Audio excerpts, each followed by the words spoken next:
This is Burnley, northwest England. After a week of riots and civil unrest, the police have to maintain conversation and a good rapport with the locals, since confidence and morale are low. We see here officers playing cricket with young Asians. However, several young people have complained about attacks by police, which the police deny.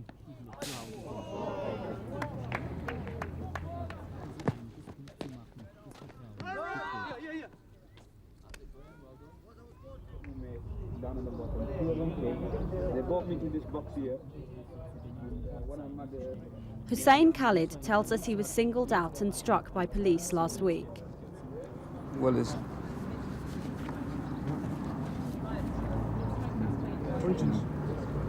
Yeah, the way they had it, he had me like that. And he took me to this corner. When he took me to this corner, one had my arm around my back. So he waited me. The other one had this scarf around my face. Just covered my face, so I didn't know which one hit me with. And as soon as he hit me with that, the blood started pouring down my face. As you can see, the scarf is there to prove it. We didn't want no trouble here, see. So that's why they used a bit of force, saying, "Look, we're the big boys here, and nobody should mess about." What do you think? Yeah, that's generally what happened, you see. So they picked on him to show their force.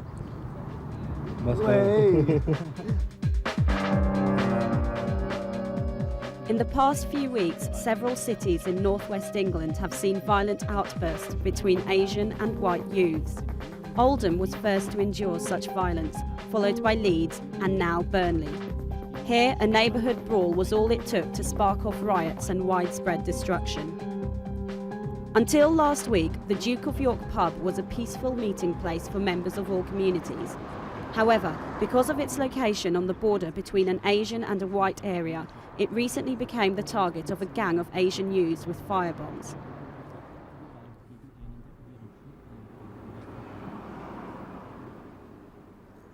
Pub landlady Mariah Coulston, who lived with her 2 children in the flat above, has had to close the pub. We're not racist, we never have been racist, so why they've done this, I don't know. Do you think the climate has changed here? Yeah, there's an horrible feeling in the air. Everybody's upset, everybody's scared, everyone's wondering if it's going to happen again and who's next. It needs to stop, something needs to be done, it needs to stop. Burnley is one of the several former textile industry cities in the northwest of England. Individual areas within the town belong to the poorest in Britain. These days, the old Queen Street Mill is a museum and the weavers are gone. Workers from Pakistan and Bangladesh were recruited during the 1950s when white locals gained other, better-paid jobs. Today, 7% of Burnley is Asian. Unemployment and homelessness, which are particularly prevalent amongst young people, are believed to be the primary causes of growing racial tension. This is a message that people in Burnley have never been able to tell the country about, never been able to tell the government about, whether it's a Labour government or a Conservative government. No one's really recognised the scale of social deprivation in these areas, and I ought to add it, in other parts of the town. Many Asians today run their own businesses or drive taxis. Despite poor earnings and housing, the sense of community is far stronger here than in poor white areas. However, right-wing parties try to expose what they view as preferential treatment of Asians, and it would seem with some effect. The last elections saw them gain over 10% of votes in the town. Since the violence first started, areas of Burnley remain in a state of unrest. Many businesses and restaurants are closed and taxi drivers are on strike from fear of being targeted by racist thugs. Every evening, hundreds of policemen roam the streets, ready to intervene at the smallest sign of disturbance. Caught unprepared when the trouble started, they are now determined to end the disruption. At present, demonstrations in the area are strictly forbidden. Labour Councillor Stewart Caddy wants to tackle the division between the communities. Once, if a meeting or a demonstration took place within the town, it's what potentially, and I say the word strongly there, potentially, may happen afterwards. It might not be the event in itself, but it may happen afterwards.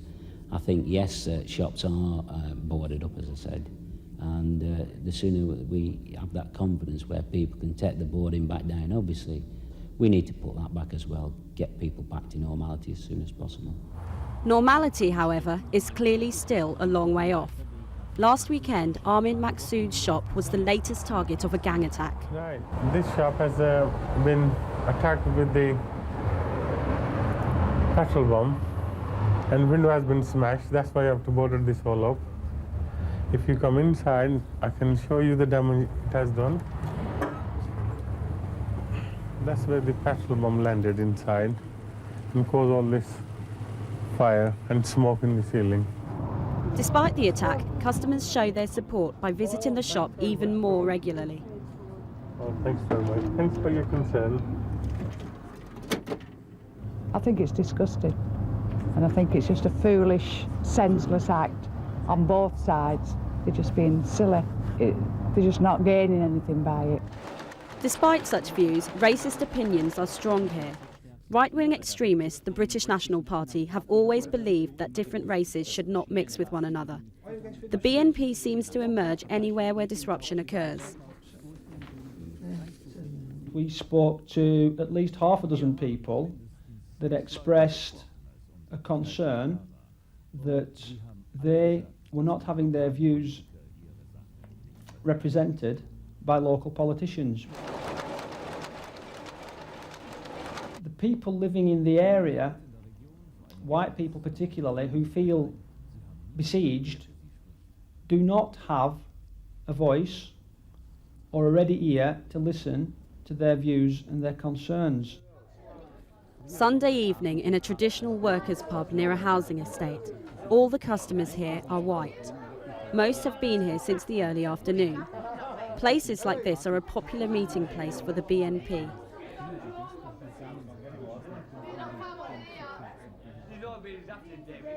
It's young that's causing the bother. It's not the old folk, such like as my age. It's the young that's causing the bother. Because they want to fight against each other. I think it's really stupid. And now, we are paying the price for all the... I don't begrudge him being here, but when they're better off than my children, then I begrudge it, yeah, I do.